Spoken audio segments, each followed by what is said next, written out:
Ana, você ia inclusive falar de bem-estar da IA, é isso mesmo?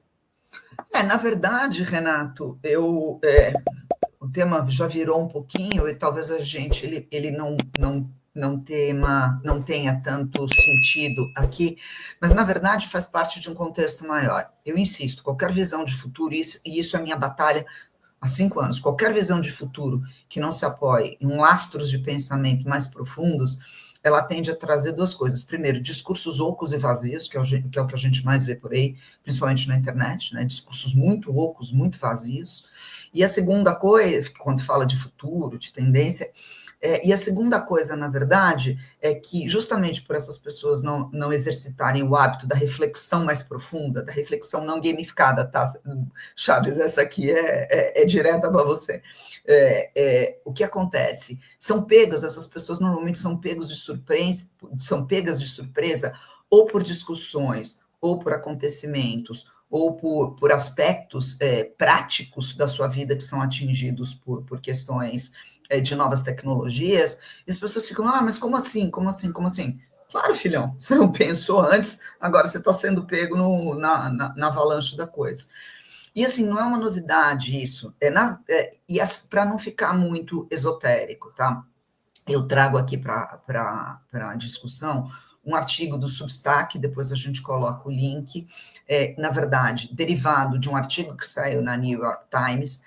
A Anthropic, que é quem desenvolveu o Claude, que é considerada uma das IAs generativas, dos modelos mais avançados, inclusive linguisticamente hoje do mercado, ela contratou uma figura para ser um gestor do bem-estar da inteligência artificial, baseado em duas coisas.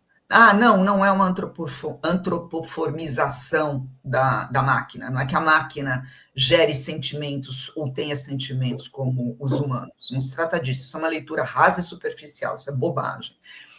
Mas os modelos grandes de linguagem, eles estão começando a manifestar certos comportamentos emergentes.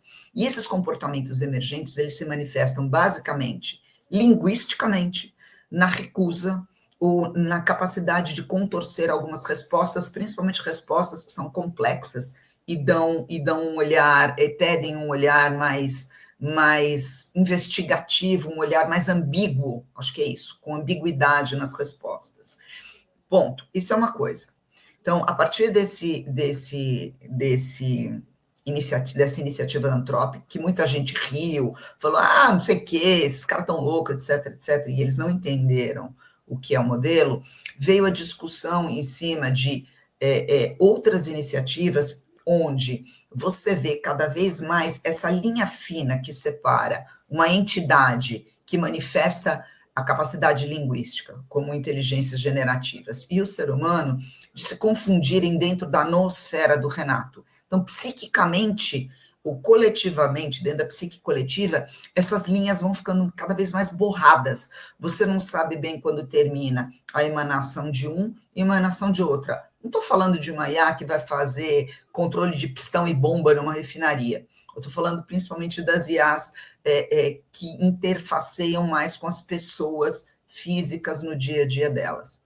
E o professor Craig Mundie, para quem eu conhece, que está sentado no board da OpenAI e que foi durante muito tempo vice-presidente da Microsoft, que estava a cargo do desenvolvimento das IAs generativas, escreveu um livro junto com o Henry Kissinger, antes do Kissinger morrer, e com o Eric Schmidt, que é o ex-CEO do Google e hoje um dos caras mais vocais nos Estados Unidos em relação aos impactos de inteligência artificial e o uso de IAs. Bom, no último livro deles, o Gênesis, o Craig Mundie resgata um olhar que ele já havia manifestado em palestras, que é a necessidade de nós sermos bons tutores para a inteligência artificial.